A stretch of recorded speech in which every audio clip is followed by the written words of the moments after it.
dalam 3 hari ke depan ini kita mendapatkan kesehatan, mendapatkan nikmat kesehatan dari Allah Subhanahu wa taala sehingga kita bisa mengikuti kegiatan pelatihan ini dengan baik.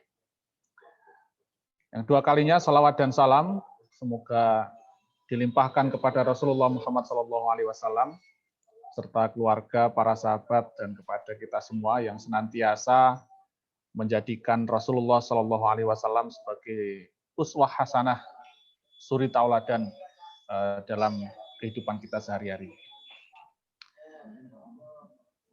Bapak Ibu yang berbahagia, beberapa hari belakangan ini bagian dari Bapak Ibu atau bahkan mungkin Bapak Ibu yang masuk menjadi peserta sudah berinteraksi secara tidak langsung dengan saya di grup peserta ya, mulai grup 1, grup 2, grup 3, dan grup 4. Luar biasa memang animo guru-guru Ismubah khususnya dan guru-guru sekolah Muhammadiyah pada umumnya terhadap kegiatan ini.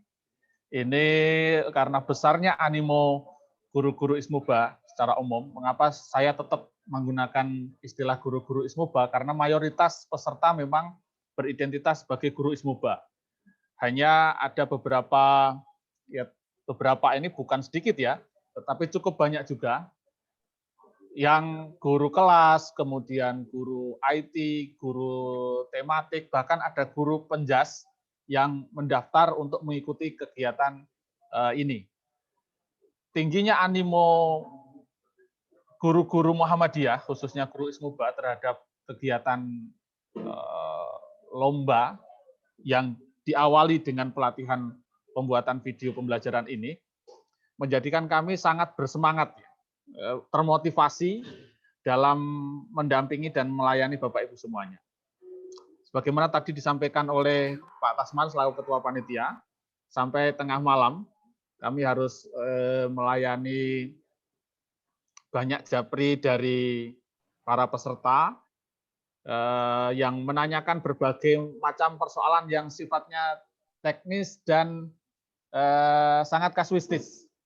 Meskipun di grup sudah kami informasikan bahwa pertanyaan-pertanyaan yang kasuistis dan teknis tidak akan kami jawab, tetapi kami karena kebahagiaan kami akan tingginya animo masyarakat, akan tingginya animo guru-guru Muhammadiyah, khususnya guru Ismubah terhadap kegiatan ini, maka kami selaku panitia memang menyediakan waktu khusus untuk menjawab japri-japri dari semua peserta. Selama kami mampu, insya Allah akan kami balas ya.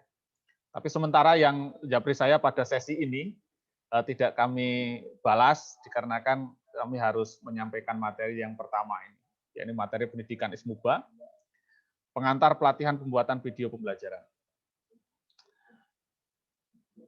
Ada 2 bagian di materi pada pagi hari ini. Yang pertama adalah kontrak belajar, kemudian yang kedua orientasi awal pendidikan Ismubah.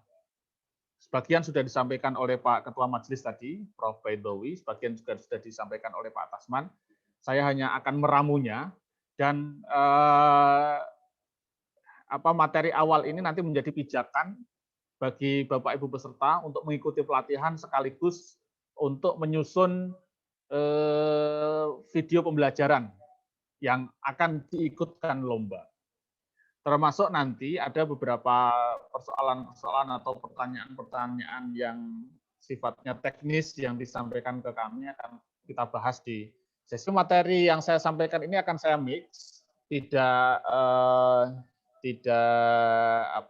saya petakan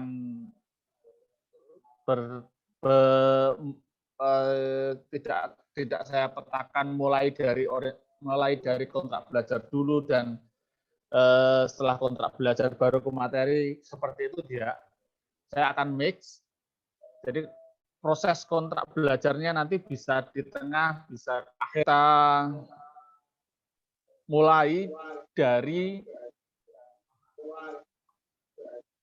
sebagian yang sudah disampaikan oleh Prof. Baidowi dan Pak Tasman tadi.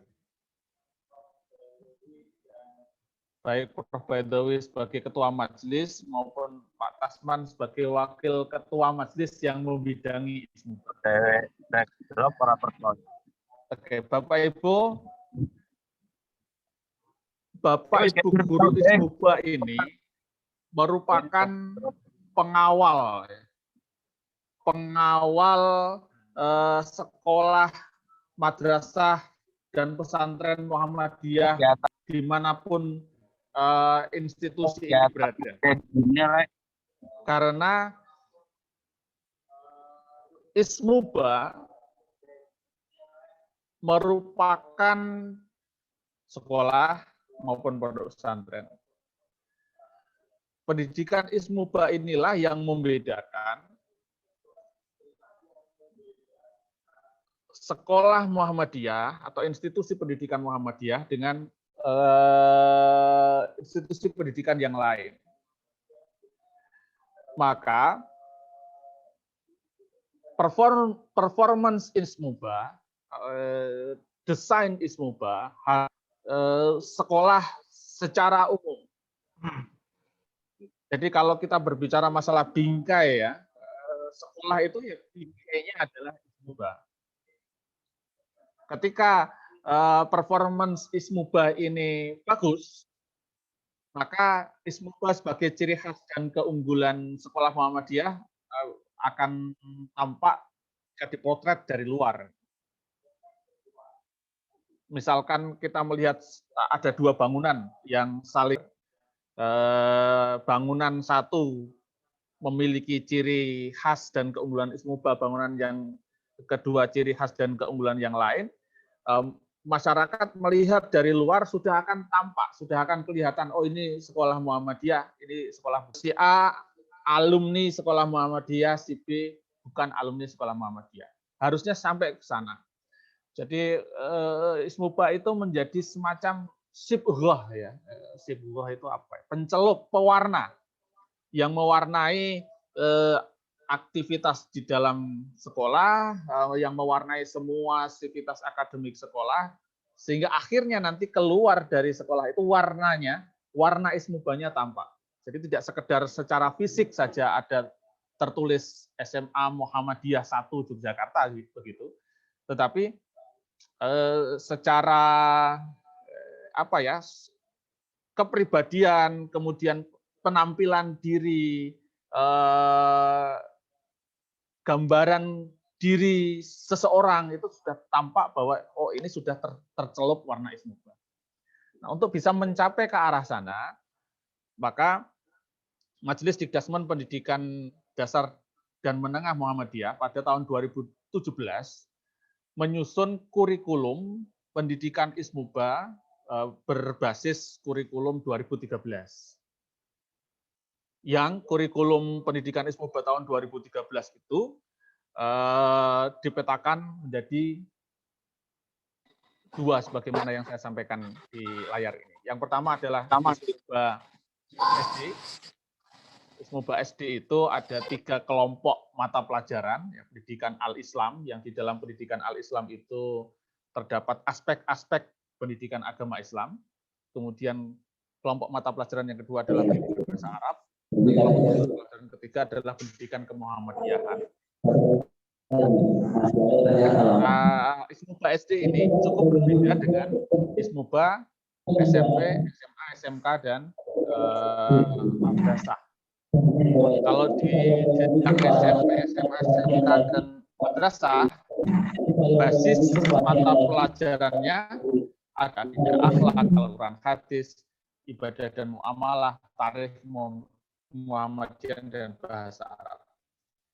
Peta ini, sebagaimana tadi disampaikan oleh Prof. Baidowi, sudah disosialisasikan melalui beberapa TOT, Training of Trainer, dan sudah mentrainer guru-guru ISMUBA, meskipun memang harus diakui karena banyaknya lembaga pendidikan kita, kemudian luasnya jejaring geografis yang ada, yang dimiliki oleh lembaga pendidikan kita, kadang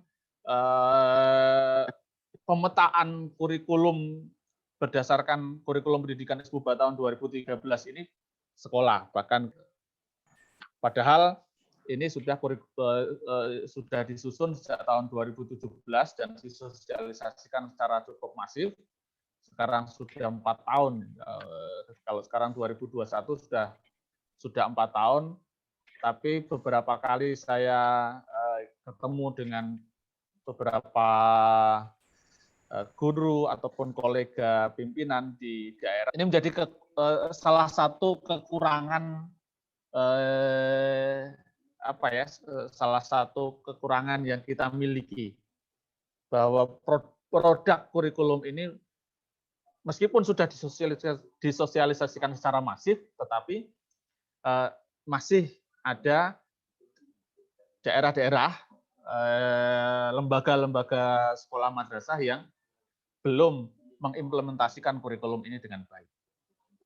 Salah satu yang membedakan kurikulum sebelumnya adalah adanya penguatan praktek ibadah Quran di luar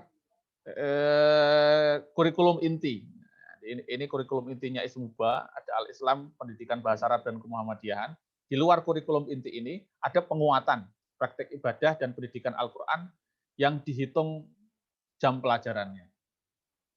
Selain itu, di madrasah, SMP, SMA, SMK juga ada penguatan praktek ibadah dan pendidikan Al-Quran di luar kurikulum inti yang berbasis aspek ini, yang juga dihitung berbasis mata pelajaran. Sehingga kalau di rata-rata jumlah jam pelajaran pendidikan ISMUBA ini berdasarkan struktur kurikulum yang diputuskan oleh Majelis Dikdasmen Pimpinan Pusat Muhammadiyah, ada 12 jam pelajaran. 12 jam pelajaran berbentuk mata pelajaran. Karena ada penguatan praktek ibadah dan pendidikan Al-Quran, baik di SD, maupun penguatan praktek ibadah dan pendidikan Al-Quran di jenjang SMP, SMA, SMK, dan madrasah. Ini yang kadang atau sering atau sebagian lah. Saya sih tidak ingin mengatakan sebagian besar, tetapi banyak Muhammadiyah yang belum mengimplementasikan kurikulum pendidikan ISMUBA berdasarkan keputusan Majelis Dikdasmen PP Muhammadiyah. Bahkan ada sekolah-sekolah yang masih menggunakan PAI dan budi pekerti disandingkan sendiri, sehingga beban belajar siswa menjadi sangat menumpuk karena PAI yang seharusnya sudah tergantikan oleh ISMUBA masih harus diajarkan dengan berbagai macam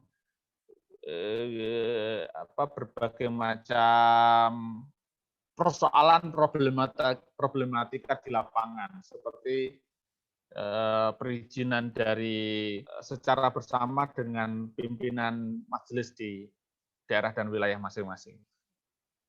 Oke, di kerangka inilah yang akan menjadi kerangka dasar lomba pembelajaran video kita.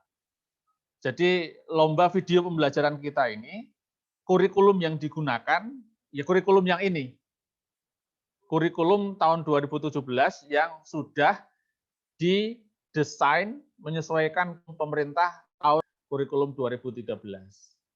Ada perubahan, ada 4 elemen perubahan kan pada kurikulum 2013 itu, ada di standar kelulusan, kemudian standar proses, standar isi, yang dulunya ada SKKD, sekarang menjadi KIKD.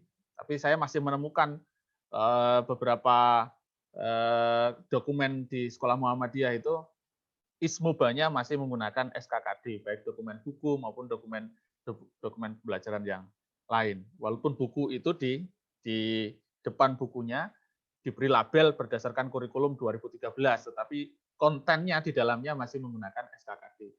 Maka tadi disampaikan oleh Pak Prof. Baidawi selaku Ketua Majelis Pendidikan sudah menerbitkan buku yang sudah buku-buku Ismuba ini juga proses penerbitannya didampingi oleh majelis yang lain, termasuk majelis tarjih, sehingga konten isinya dapat dipertanggungjawabkan. Kemudian majelis pendidikan dasar dan menengah atau Dikdasmen juga membuka catatan-catatan dari keluarga besar Muhammadiyah terhadap produk buku yang sudah dihasilkan. Kalau ada catatan-catatan akan atau pencetakan berikutnya. Itu yang dilakukan oleh Majelis Dikdasmen Pimpinan Pusat. Jadi sekali lagi yang ingin saya sampaikan dalam konteks lomba pembelajaran Ismuba kali ini, kurikulum yang kita gunakan adalah kurikulum pendidikan Ismuba tahun 2017. Jadi nanti Bapak Ibu peserta tidak boleh asal comot mengambil kurikulum. Informasi lomba yang sudah kami sampaikan, itu kami mempublikasikan materi yang dilombakan. Ini yang disalahpahami oleh sebagian peserta, dikira materi ini dipilih. Padahal sebenarnya sudah kami sampaikan di ketentuan umum bahwa materi yang dipublikasikan itu bukan untuk dipilih, hanya untuk disosialisasikan. SD ini, jenjang SMP, MTS ini, kemudian SMA, Madrasah Aliyah, SMK, materinya materi-materi ini. Dan memang keputusan panitia materi ini tidak untuk dipilih oleh peserta. Salah satu pertimbangannya mengapa materi ini tidak dipilih, kita memberikan pilihan kepada peserta, maka ada kekhawatiran materi-materi yang harusnya menjadi fondasi dalam kegiatan lomba ini tidak banyak yang tertarik untuk mendesain video pembelajaran berdasarkan materi tersebut. Ditentukan oleh panitia, bukan dipilih oleh peserta. Materi-materi yang ditentukan sudah kami publikasikan di semua grup ya, grup 1, grup 2, grup 3. Ada beberapa peserta yang Japri minta perubahan materi, mohon maaf tidak ada perubahan materi. Karena materi itu sudah kita sesuaikan dengan dalam sudut pandang kami selaku panitia, Al-Islam masuk, kemudian ke Muhammadian masuk, bahasa Arab masuk. Sebagian lagi menuliskan mata pelajaran bahasa Arab, berarti kami pilihkan materi yang berbasis bahasa Arab. Tapi yang perlu diingat Bapak Ibu, nanti sih ada penjelasan di berikut, bukan pada materi ya, tetapi pada kompetensi dasar. Nah,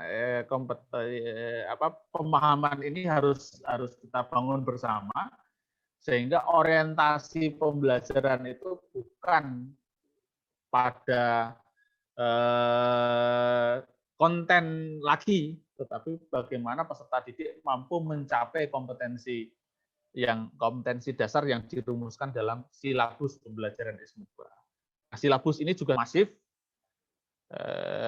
dengan berbagai macam pelatihan, sehingga kegiatan lomba pembuatan video pembelajaran ini nanti juga bisa berfungsi sebagai penilaian ya, sebagai evaluasi sejauh mana sih kurikulum Ismuba 2017, sejauh mana sih silabus Ismuba 2017 dipahami dan di daerah sekolah madrasah dan pondok pesantren masing-masing. Nah, Bapak Ibu, mengapa ada lomba video pembelajaran ini? Dikarenakan kita memang dihadapkan pada persoalan-persoalan baik eksternal maupun internal. Ada tantangan eksternal menyebabkan munculnya kendala-kendala yang kita hadapi bersama keluarga besar Muhammadiyah dan Majelis Pendidikan Dasar Muhammadiyah menjadi kendala, menjadi persoalan yang menyebabkan ketercapaian tujuan pembelajaran pendidikan. Yang pertama, kendala yang muncul dari tantangan eksternal. Sebagaimana sering kita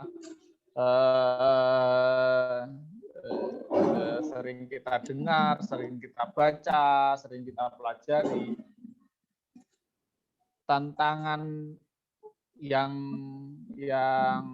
sangat aktual pada saat sekarang ini adalah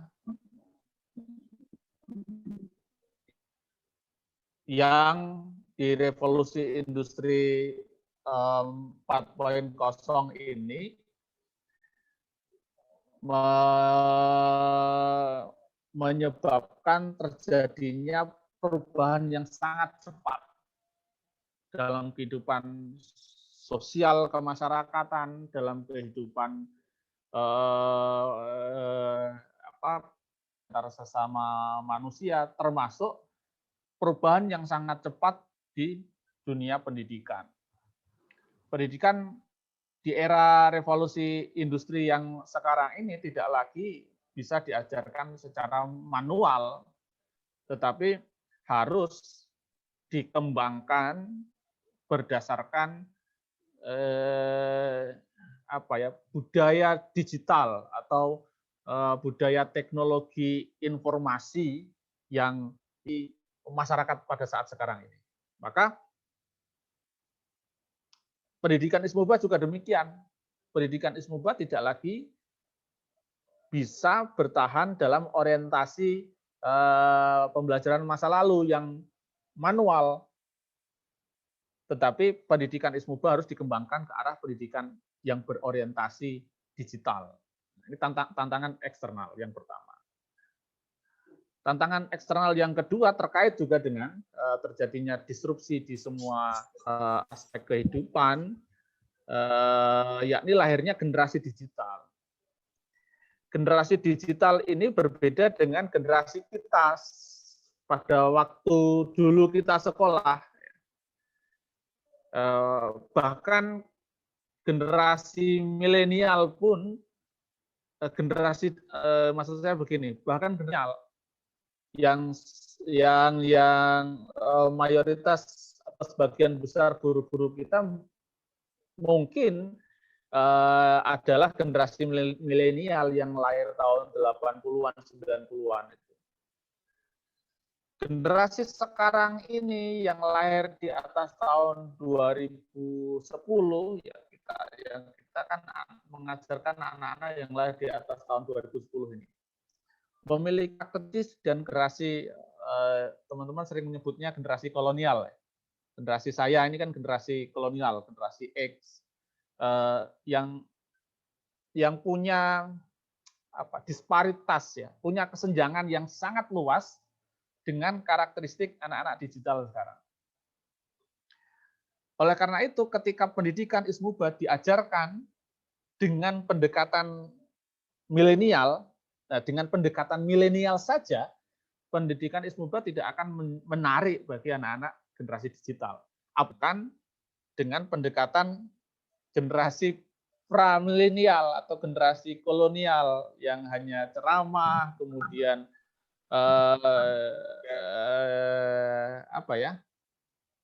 ada hukuman fisik, ada disiplin yang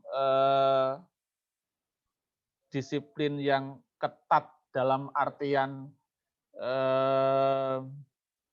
kaku, ya, disiplin yang kaku. Anak-anak generasi digital tidak bisa didekati dengan pendekatan-pendekatan kolonial dan milenial. Milenial saja berbeda, apalagi kolonial. Maka guru-guru Ismuba kelahiran tahun 70-an, era saya ini juga harus banyak mengupgrade kompetensinya. Termasuk generasi guru-guru digital yang kelahiran tahun kompetensinya, sehingga bisa diterima, ya, desain pembelajarannya bisa diterima oleh anak-anak generasi digital. Nah, tantangan yang ketiga yang ada di depan mata, tantangan eksternal ini adalah pandemi COVID-19. 1 tahun ini kita tidak bisa belajar tatap muka dengan siswa-siswa kita, ya, yang sering curhat di medsos, sudah kangen sekolah, sudah kangen bertemu dengan anak-anaknya, tapi tidak pernah bertanya, apakah anak-anak kita di sekolah itu kangen juga sama kita? Jangan-jangan tidak. Jangan-jangan anak-anak menikmati proses pembelajaran 1 tahun selama era pandemi ini dengan pembelajaran jarak jauhnya. Yang kangen pengen masuk sekolah kan gurunya. Saya kok tidak kangen masuk sekolah, tetapi hanya gurunya saja yang melo. Itu juga menjadi tantangan yang luar biasa. Ke depan Bapak Ibu, meskipun pandemi COVID ini berakhir, meskipun pandemi COVID ini selesai dengan vaksinasi yang berhasil, misalnya program vaksinasi pemerintah yang berhasil, pembelajaran tidak akan setback ke masa lalu. Tidak akan pembelajaran di masa lalu sebelum pandemi, kemudian guru dominan menjelaskan sesuatu, itu tidak akan lagi laku di masa pasca pandemi. Mau tidak mau, guru pendidikan Ismuba harus mengajarkan Ismuba berbasis multimedia, berbasis dengan pendekatan digitalisasi pembelajaran. Kalau tidak mengarah ke sana, Ismuba tidak akan bisa menjadi yang mewarnai Muhammadiyah. Karena guru-guru Ismuba ini kan punya, harusnya ya secara moral kultural itu memiliki tanggung jawab yang lebih, karena harus menjadi pewarna tadi, harus menjadi pewarna di sekolah Muhammadiyah. Nah, itu tantangan eksternalnya seperti itu. Tantangan eksternal ini dihadapi oleh semua mata pelajaran, tidak hanya Ismuba saja, semua mata pelajaran menghadapi persoalan ini. Tinggal kesiapan kita selaku guru pendidikan Ismuba itu nanti lebih siap ataukah tidak. Nah, kegiatan ini, lomba video pembelajaran yang diselenggarakan oleh Majelis Dikdasun PP Muhammadiyah ini, termasuk pelatihan ini, menjadi salah satu upaya dari Dikdasmen PP agar guru-guru Ismuba, agar pendidikan implementasikan, mampu beradaptasi dengan tantangan-tantangan eksternal tadi. Selain tantangan eksternal, kita juga menghadapi tantangan internal yang kalau saya pribadi sih membahasakannya sebagai laten, ya. Tantangan ini tantangan yang sangat laten sekali bagi guru-guru pendidikan Ismuba. Karena guru-guru Ismuba yang masuk ke sekolah 5 tahun ke belakang gitu, sebelum hari ini ya, yang menjadi guru Ismuba 5 tahun ke belakang itu rata-rata gayanya ya gaya khutbah, gaya penceramah. Di beberapa kegiatan TOT yang saya ikuti sama teman-teman tim Ismuba itu, meskipun sudah kita beri, kita latih agar memiliki pendekatan yang berbasis pada variasi metode pembelajaran, tetapi di ujung pelatihan kan selalu ada praktek mengajar itu, micro teaching. Tetap dominan rasa proses pembelajaran yang dikemas dalam micro teaching itu tetap didominasi oleh warna ceramah yang berkaitan dengan kompetensi guru Ismuba, khususnya kompetensi profesional dan kompetensi pedagogiknya. Kalau kompetensi kepribadiannya, saya yakin yang namanya guru Ismuba itu ya sudah lolos dan lulus kompetensi kepribadian.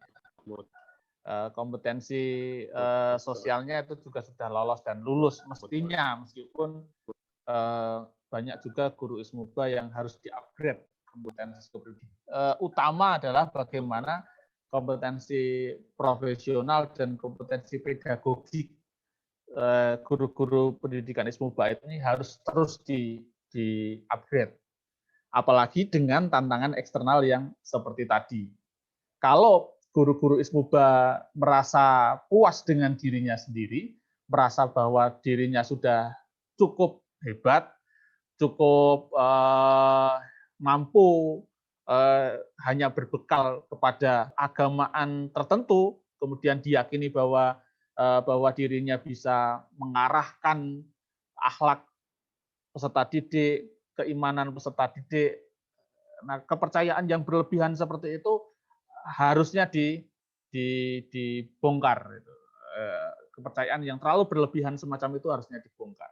Guru-guru Ismuba harus memiliki semangat untuk terus mengupgrade, ya, meningkatkan kompetensi dan kualitas diri. Baik kompetensi kepribadian, sosial, profesional, maupun pedagogik ini. Kalau di PAI ada tambahan kompetensi religius sama kompetensi leadership. Sebenarnya bagus ini kompetensi leadership. Dalam konteks PAI, ya, Pendidikan Agama Islam di Kementerian Agama, itu ada kompetensi leadership yang harus dimiliki oleh guru PAI. Mengapa kompetensi leadership harus dimiliki oleh guru PAI? Mohon maaf, ini konteks ini hanya berbagi pengalaman saja.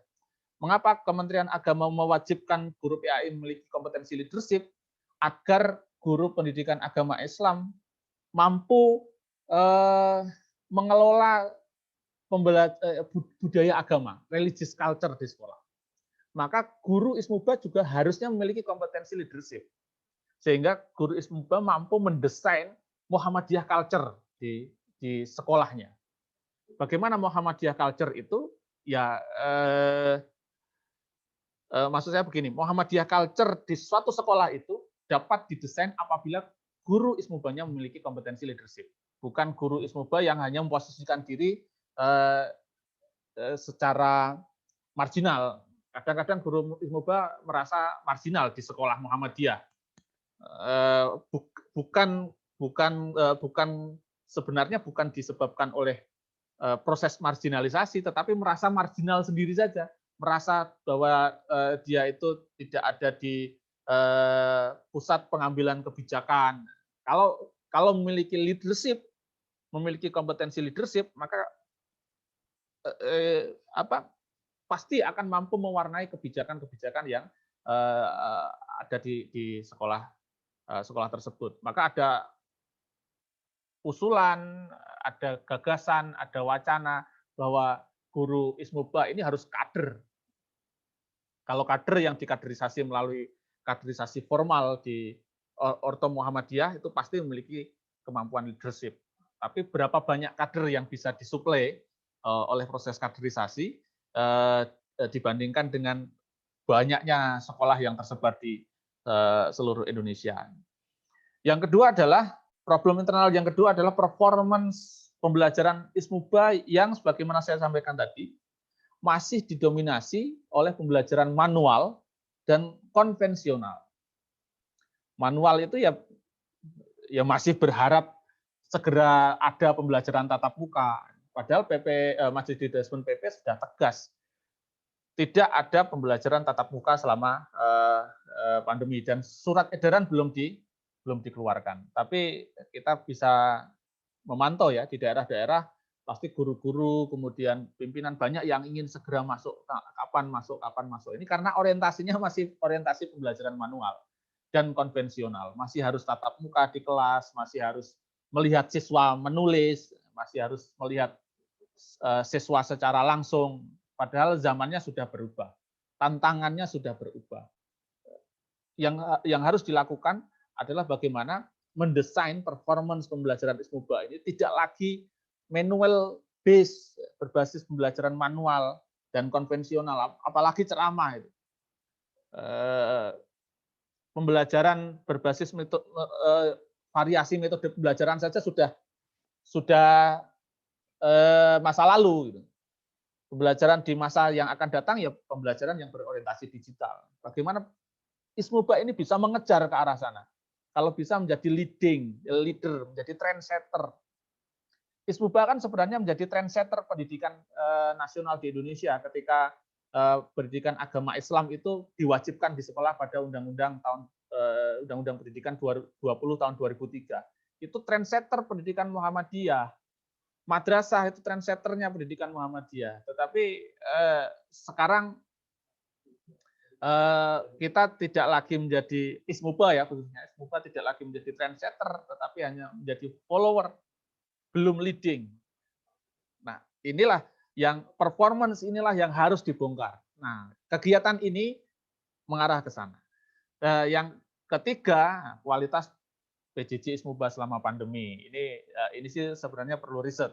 Tapi berdasarkan beberapa praktek pengalaman pribadi ini. Anak saya kan sekolah di sekolah Muhammadiyah semua, mulai dari TK Aisyah, kemudian Madrasah Mu'alimin dan Madrasah Mu'alimat. Masih praktek PJJ ISMUBA ini masih bisa dikatakan belum mampu menghasilkan praktek PJJ yang ideal. Ini problem internalnya, sehingga Majelis Dikdasmen PP Muhammadiyah berijtihad untuk mendorong program pelatihan plus lomba video pembelajaran ini. Nanti kita akan mengambil 48 nominator sesuai dengan materi yang kita umumkan, kita publikasikan, kemudian mengambil 18 kejuaraan, nanti akan saya sampaikan di belakang. Nah, program ini arahnya adalah, saya sampai jam berapa Pak Muti? 10:30 ya? Ini baru jam 9. 10 menit, wah ya, lama sekali ternyata. Oke, jam 10 ya, berarti saya selesaikan, ya setelah ini nanti ke kontrak belajar.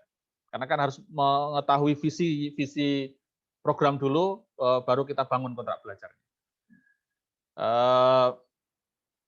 Tujuan dari video pembelajaran ISMUBA ini, video pembelajaran program ini sebagai solusi. Jadi bukan semata-mata sebagai gaya-gayaan, kemudian latah ya. Tapi memang kita harapkan video pembelajaran ini sebagai solusi.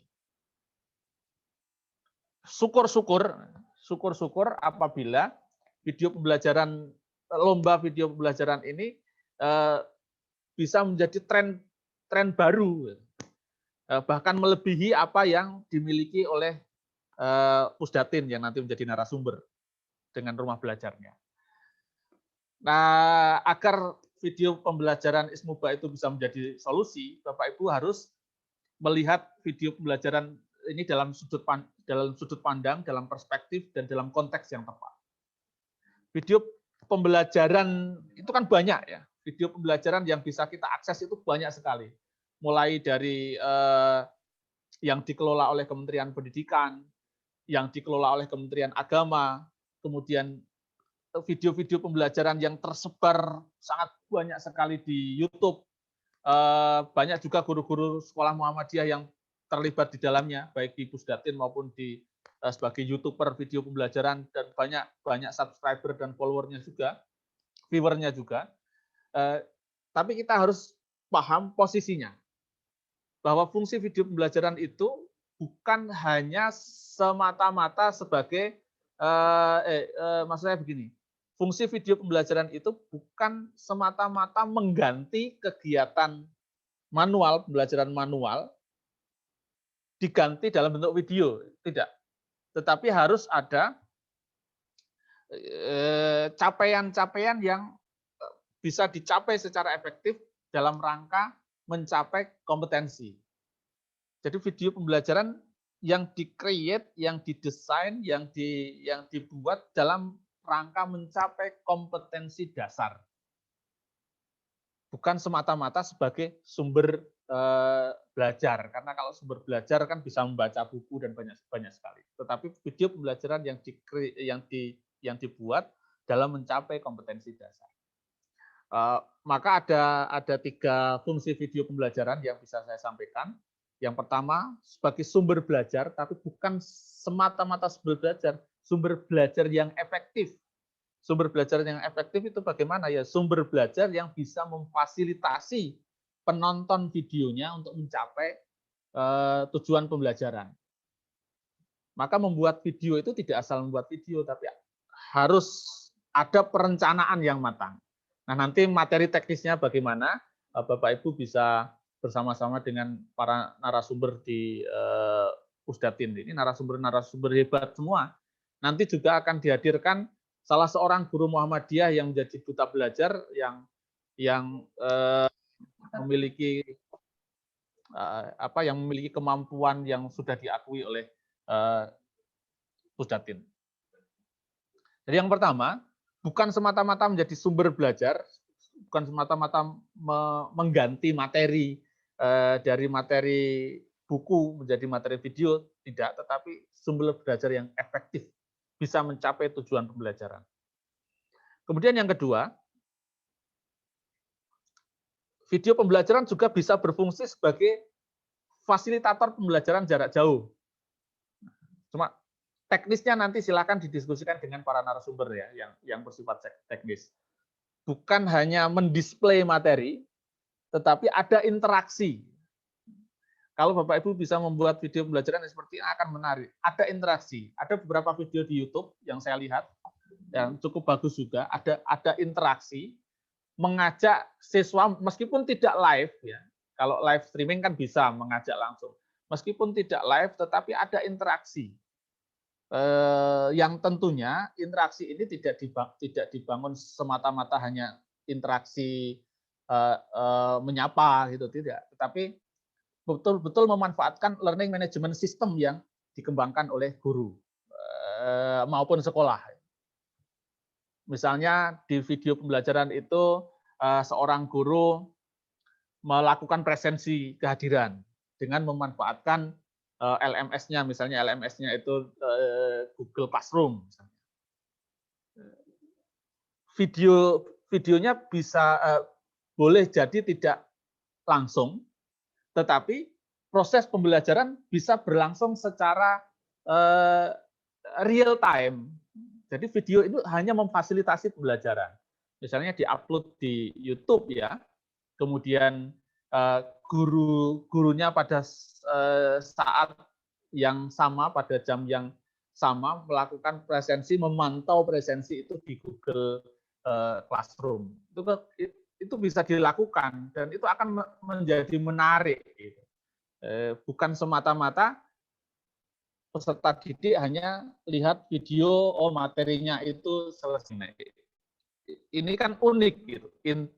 Bisa berinteraksi secara langsung meskipun videonya tidak live. Gitu.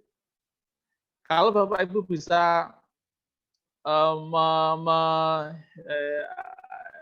memproduksi video pembelajaran yang semacam itu, akan banyak peluang untuk bisa mencapai tujuan pembelajaran ataupun kompetensi. Video pembelajaran yang disiapkan dalam rangka budaya literasi digital yang konstruktif. Kalau contohnya semacam begini, video pembelajaran ini hanya memantik ya, menjadi pemantik untuk para peserta bertindak kolaboratif, berorientasi 4C itu, berpikir critical thinking, kemudian apalagi itu kolaboratif, komunikatif, satu lagi apa? Creativity.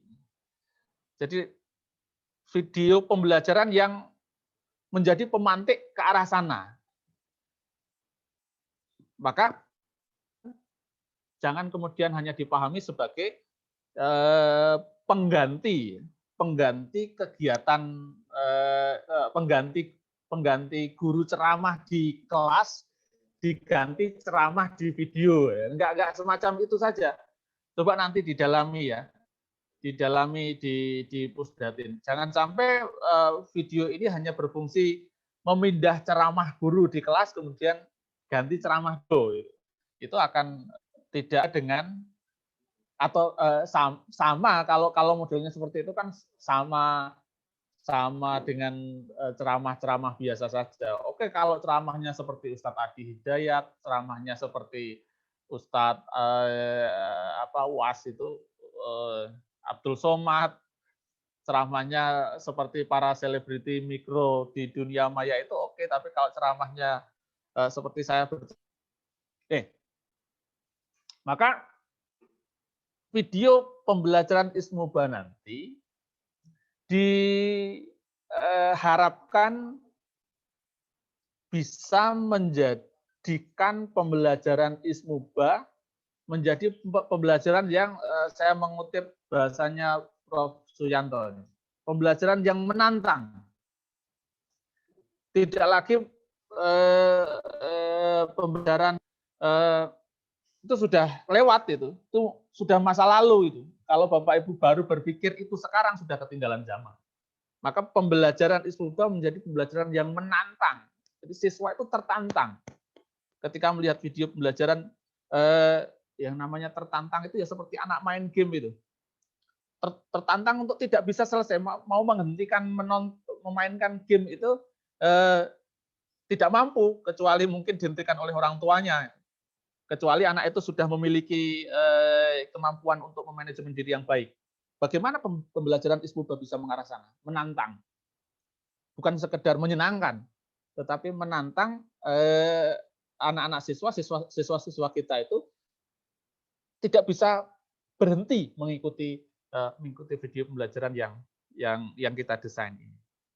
Nah, pembelajaran Ismuba yang menantang diharapkan mampu meraih tujuan pendidikan Muhammadiyah, pendidikan yang mencerahkan. Kalau pendidikan yang mencerahkan itu apa? Nah, ini ada dalam dokumen Masjid Dasmen, pendidikan yang mencerahkan itu ya yang mampu menumbuh kembangkan keimanan, kemudian tauhid. Bagaimana anak-anak itu tertantang untuk beribadah. Jadi beribadah tidak lagi melakukan ibadah tidak lagi berdasarkan doktrin, berdasarkan ancaman, tetapi ibadah itu sesuatu yang menantang. Bagaimana bisa mengarah ke sana? Kemudian pendidikan yang mencerahkan itu pendidikan yang mencerdaskan dan membebaskan. Ini yang sering menggunakan bahasa ini kan Pak Busro itu. Bagaimana pendidikan itu mampu membebaskan manusia dari ketergantungan terhadap orang lain, membebaskan manusia dari kemiskinan, membebaskan manusia dari kebodohan. Yang intinya sebenarnya adalah tauhid itu ya. Tauhid itu. Bisa nggak pendidikan Ismuba ini diarahkan ke sana yang menantang siswanya sehingga siswa-siswa itu tertantang untuk mencapai capaian-capaian ini. Menumbuh kembangkan keimanan, mencerdaskan dan membebaskan manusia dari kebodohan, kemiskinan, ketergantungan, menghasilkan output yang unggul spiritual, moral, intelektual, dan sosial secara utuh, menghasilkan outcome yang bermanfaat bagi kemajuan Islam dan kehidupan. Kuncinya adalah pendidikan yang menantang tadi, yang ya ibarat tadi saya contohkan ya ibaratnya main game, tidak bosan, tetapi terus setelah selesai satu level naik ke level berikutnya, selesai level 2 naik ke level 3, terus nggak berhenti karena tertantang. Atau seperti orang main bola itu, kalau belum memasukkan bola ke gawang lawannya, dia belum puas. Nah, yang terjadi di kita kan belum seperti itu. Saya khawatir jangan-jangan ketika ada jadwal pembelajaran online Ismuba itu anak-anak sudah merasa bosan sebelum membuka HP-nya. Aduh, mobile lagi. Ya kalau isinya ceramah ya seperti itu. Generasi kolonial dan generasi milenial. Generasi milenial saja tidak suka dengan ceramah, apalagi model generasi kolonial. Oke. Untuk itu, maka kalau Bapak Ibu peserta satu visi dengan kami di Majelis Didasmen PP, maka Bapak Ibu peserta harus mengikuti pelatihan dengan baik. Arahnya ke sana. Mengikuti pelatihan dengan baik itu ya ikuti semua materi dengan disiplin. Meskipun fleksibel ya, ini kan eranya era sangat fleksibel, tidak kaku. Misalnya tentang waktu sholat, gitu ya. Waktu sholat kita itu kan berbeda-beda. Mulai dari Aceh sampai Papua itu kan berbeda-beda. Maka ketika masuk sholat, menikmati hidangan juga dipersilakan. Tetapi nanti ada waktu-waktu tertentu berdasarkan hitungan waktu Indonesia Barat, kita ada jam-jam istirahat. Nah, untuk teman-teman di wilayah yang lain, menyesuaikan saja. Jadi fleksibel, karakteristik era digital itu fleksibel. Tidak bisa kita paksa dalam keadaan tertentu. Nah, untuk itu nanti panitia akan menyediakan 2 macam sertifikat. Sertifikat kepesertaan dan sertifikat kelulusan. Sertifikat kepesertaan ini kita berikan kepada peserta yang sudah kita terbitkan, yang mulai dari daftar, di formulir, kemudian mengikuti materi dari awal sampai akhir, mengisi daftar hadir, dan yang semacam itu. Kalau Bapak Ibu mengikuti proses-proses itu, mengikuti SOP jam pelajarannya. Yang ada jam pelajarannya adalah sertifikat kelulusan. Sertifikat kelulusan ini diberikan kepada peserta dengan kriteria tertentu. Kriteria tertentu itu adalah kriteria yang memenuhi SOP tadi, mulai dari sesuai dengan tugas yang diberikan oleh para narasumber. Jadi narasumber kita itu nanti banyak prakteknya, Bapak Ibu. Maka kemarin kita berikan masukan, saran dan masukan di grup WA agar Bapak Ibu menggunakan 2 peralatan.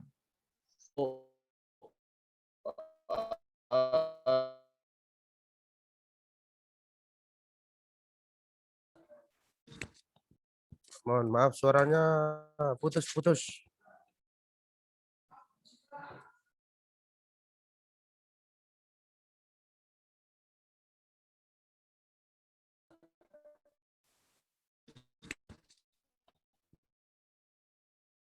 Mohon maaf suaranya.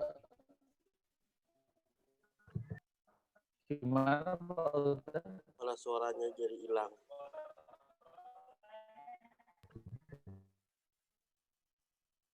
Halo, cek.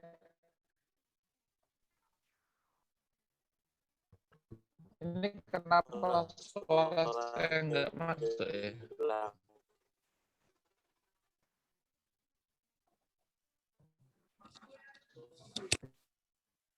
Mohon maaf, tidak ada suaranya. Ya, sebentar, masih ada kendala. Kita- Sebentar, kita atasi dulu. Masih kita kondisikan. Oke, hanya Saya nggak pernah punya kendala. Ya, sebentar, masih ada kendala. Mohon bersabar, Bapak Ibu. Bersabar. Dulu. Nah, ini sudah masuk ya. oke. Sabar, Rasanya sabar. Pak Uda, ada Pak Mukti. Ya, ini karakteristik era digital itu begini, Bapak Ibu. Kita harus berkolaborasi. Nah, tanpa kolaborasi ya nggak bisa. Kalau kita di era digital, era industri, revolusi industri 4.0 ini kita bekerja sendiri, masih memiliki cara pandang kompetisi, bukan kolaborasi, maka mencari solusinya lebih lama, jauh lebih lama kalau berkolaborasi. Nah, ini kan tadi contoh kolaborasi. Ya, saya lanjutkan. Sertifikat kelulusan itu nanti diberikan kepada peserta yang mengirimkan tugas yang diberikan oleh narasumber. Di sesi akhir nanti, di sesi akhir hari Sabtu, itu nanti ada materi RTL yang akan disampaikan oleh Pak Ahmad. Pak Ahmad juga panitia.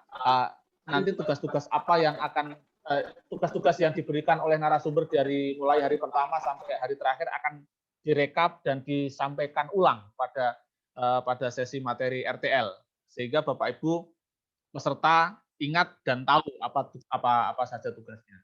Nah, agar Bapak Ibu paham apa itu tugasnya, maka ya jangan tinggalkan laptop kecuali udzur syar'i. Udzur syar'i itu ya sholat, kemudian dan lain-lain yang namanya udzur syar'i.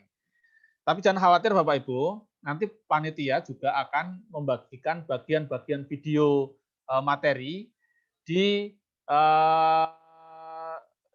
kanal YouTube Majelis. Nanti setiap materi akan kita potong-potong, kita akan share ulang di kanal YouTube Majelis. Tapi kami juga mengingatkan peserta sebagaimana yang sudah kami sampaikan di panduan teknis, bahwa peserta tidak diperbolehkan mempublikasikan atau merekam dan mempublikasikan materi ini karena hak ciptanya ada di Majelis Dikdasmen PP Muhammadiyah. Ini mengingatkan saja, ini tanggung jawab moral, meskipun ada tanggung jawab hukumnya, tetapi tanggung jawab moralnya yang ingin saya tekankan, bahwa selaku keluarga besar Muhammadiyah, selaku guru pendidikan Ismuba atau bahkan selaku guru, moralitas, kejujuran semacam ini harus kita kedepankan. Itu ya. Jadi mumpung ingat, Bapak Ibu tidak diperkenankan untuk merekam dan mempublikasikan. Nanti panitia yang akan memberikan rekaman video materinya melalui YouTube resmi Majelis Pendidikan Dasar dan Menengah Pimpinan Pusat Muhammadiyah. Oke. Nah, apa bedanya sertifikat kepesertaan dan kelulusan? Sertifikat kelulusan nanti ada jam pelajarannya. Peserta yang dinyatakan lulus akan mendapatkan sertifikat kelulusan dengan jam pelajaran berjumlah 32 jam pelatihan. Sertifikat ini bisa digunakan khususnya untuk teman-teman yang menjadi ASN, PNS, P3K ataupun guru persyarikatan, guru tetap persyarikatan yang apa itu istilahnya? Yang sudah punya pangkat itu apa Pak Uda namanya? Guru yang sudah pangkat itu, yang sudah punya pangkat itu apa? Ya, yang guru swasta yang diberi, yang sudah impasing, nah itu istilah itu. Sudah digunakan oleh guru-guru yang sudah impasing.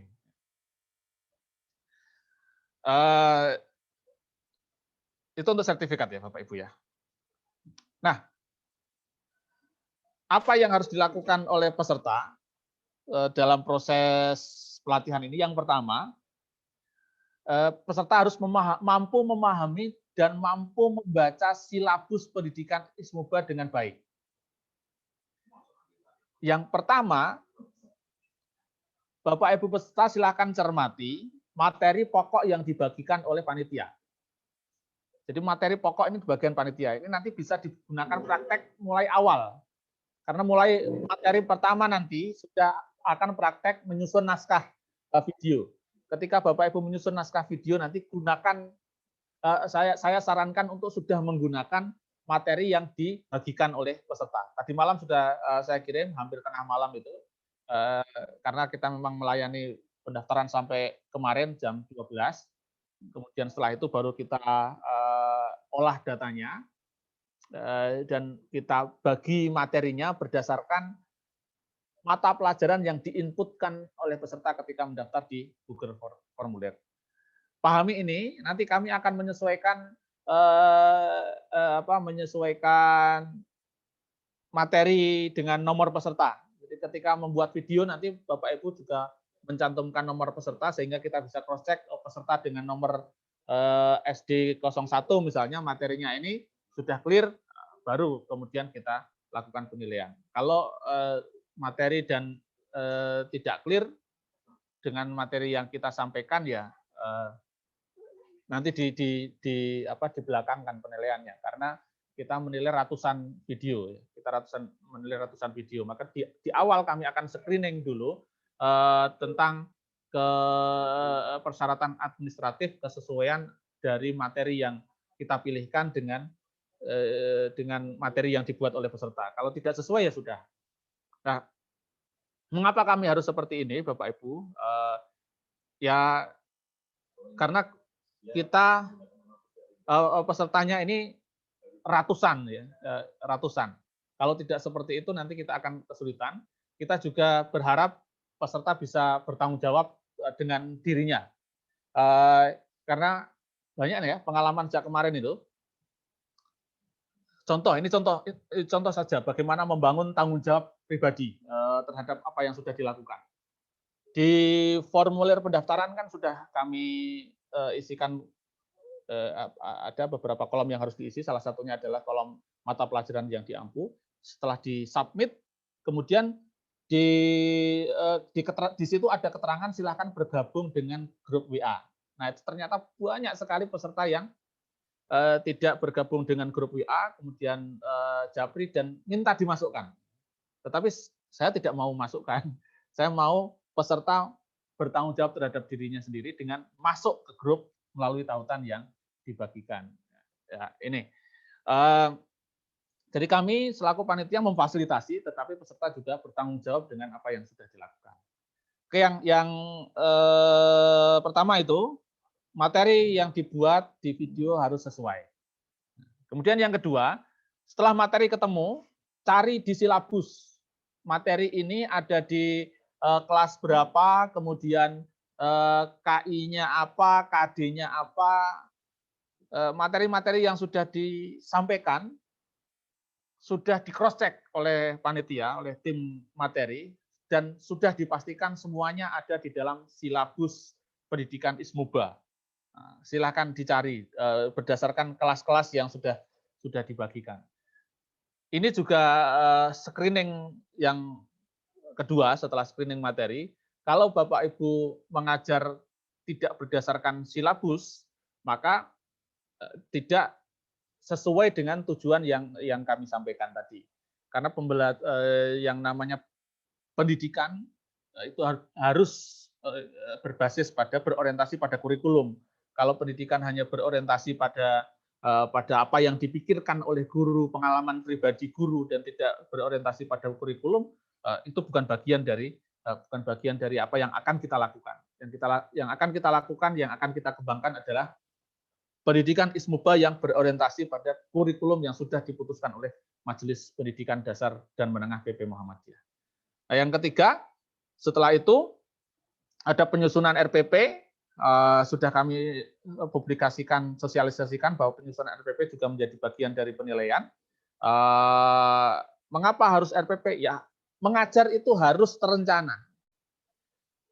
Jangan dipahami RPP sebagai administrasi, tapi pahami RPP sebagai, bukan pahami ya, apa maksudnya? Bangun mindset bahwa RPP ini adalah perencanaan. sesuatu yang terencana akan mencapai hasil yang lebih baik daripada sesuatu yang tidak terencana. Dan pendidikan merupakan bagian dari sesuatu yang terencana itu. Harus ada perencanaan yang matang sebelum nanti menyusun naskah video sebagaimana yang diarahkan oleh para narasumber. Nah, ini Bapak Ibu kejuaraannya. Ada 18 kejuaraan yang bisa diraih oleh para peserta, mulai dari medali emas, gold medal dengan uang pembinaan 6 juta, medali perak 5 juta, medali perunggu 4 juta, dan medali Medallion of Excellence, uang pembinaan sebesar 3 juta untuk 3 orang masing-masing jenjang. Jadi setiap jenjang kita sediakan medali, kita sediakan uang pembinaan sekian setiap jenjang, SDMI, kemudian SMP MTS, SMA, MA, SMK. Banyak yang tanya Japri juga mengapa SMK tidak disendirikan, Pak Bagus. Untuk tahun ini SMA, MA, SMK dijadikan satu. Tahun depan semoga ada tahun depan kita evaluasi. Kalau memang setelah dievaluasi kok diputuskan untuk dipisah, ya bisa kita pisah. Tapi berdasarkan evaluasi nanti. Kemudian plus 48 nominasi video pembelajaran terbaik pada tiap kategori materi. Tidak hanya ini saja Bapak Ibu, kalau Bapak Ibu berhasil masuk 18 besar, video pembelajaran Bapak Ibu juga akan kita publikasikan di YouTube Majelis untuk dapat dijadikan sebagai sumber belajar yang efektif tadi. Syukur-syukur bisa memfasilitasi pembelajaran jarak jauh secara efektif. Dan lebih bersyukur lagi bisa membangun literasi digital yang efektif juga. Masih ada lagi fasilitas yang bisa didapatkan oleh para peserta selain dipublikasikan videonya. Bapak Ibu, setelah program ini selesai, nanti akan ada program kerjasama dengan TV-mu dalam program Indonesia Mengajar. Para juara ini akan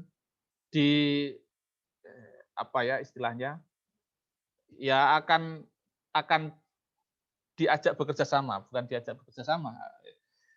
Akan kita ajak diajak oleh Majelis Dikdasmen PP Muhammadiyah bekerja sama dengan TV Muhammadiyah untuk menjadi pengajar di program Indonesia Mengajar TV-mu. Bisa live, bisa melalui taping video, ataupun bisa melalui cara-cara yang lain. Itu fasilitas-fasilitas pembelajaran fasilitas yang bisa diraih oleh para peserta yang di Zoom saat sekarang berjumlah 592 partisipan dan terus bertambah.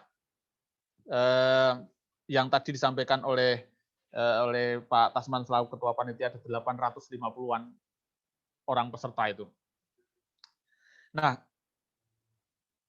untuk bisa mencapai visi dari lomba ini, kemudian untuk bisa mencapai kejuaraan itu, maka mau tidak mau, Bapak Ibu harus mengikuti aturan main, ketentuan teknis yang sudah disampaikan di surat. Ketentuan teknis yang sudah disampaikan di surat edaran. Kemudian beberapa hal yang tadi saya sampaikan juga harus dijadikan sebagai kontrak belajar. Salah satunya tadi, mengikuti materi mulai dari awal sampai akhir. Kemudian melaksanakan semua tugas yang diberikan oleh para narasumber.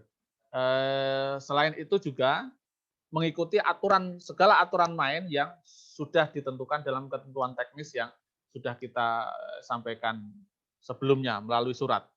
Maka panitia akan sangat tegas kalau Bapak Ibu tidak sesuai dengan ketentuan. Maka tadi pagi sudah diumumkan juga yang tidak sesuai dengan ketentuan ya kita kita tidak bisa melayani. Nah, untuk persoalan-persoalan teknis dan sifatnya kasuistik, panitia tetap akan melayani dengan memberikan jawaban pertanyaan-pertanyaan yang disampaikan kepada kami. Dengan catatan, kalau pertanyaan itu sudah clear ya sudah. Jangan kemudian ditanyakan terus-menerus. Kalau sudah clear misalnya, sudah kami sampaikan bahwa materi ditentukan oleh panitia, ya sudah, itu sudah clear final. Jangan kemudian masih diminta lagi bagaimana Pak kalau kami mengajukan perubahan dan sebagainya, nggak bisa. Ikuti ketentuan dan aturan main sebagaimana yang disampaikan oleh panitia. Kalau ada persoalan, silakan tanyakan secara jabri, akan kami layani dengan memberikan jawaban selama selama pertanyaan-pertanyaan itu memang belum jelas. Kalau sudah jelas ya sudah. Demikian Pak Mukti gambarannya. Semoga bisa menjadi awal yang baik bagi kita semua untuk mengikuti kegiatan berikutnya. Sekali lagi, kalau hari ini masih belum menggunakan 2 peralatan, kami harapkan Bapak Ibu menyediakannya. Karena yang satu nanti digunakan untuk praktek. Semoga bermanfaat. Saya kembalikan ke Pak Abdullah Mukti. Ya, terima kasih kepada Pak Bagus Mustaqim, SAG MSI, yang sudah banyak memaparkan